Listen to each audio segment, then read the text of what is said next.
Од 28 до 30 јуни се одржаа 23-тите армакедонски слави во неколку градови во Пиринско: Гоце Делчев, Ново Лески, Кремен, каде гостуваше театарот Скрби и утеха, настапија и тамошните македонски културни друштва. Ова е трета година како оваа единствена културна манифестација, каде се славаше Бог и доаѓаа македонците и македонската култура од сите 4 соседни земји на Република Македонија, останува без поддршка на Министерството за култура. Но слава му на Исуса Христа, се македонската слава еве веќе трета година се одржува во Пиринско кај македонците во Република Бугарија. Театарот одигра делови од своите представи Будење на ангелите, Некрстени денови, Упатства за лудење, Деноносии и други.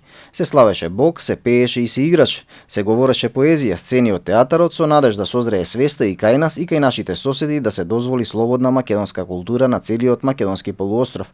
Останува прашањето упатено од македонските заедници од Пиринско, Егејско, од Србија, од Косово и од Албанија, зошто нашите надлежни за културата ја сопреа поддршката на оваа се македонска слава. Тоа не е во духот на Европа без граници, ни велат нашите од Пиринско.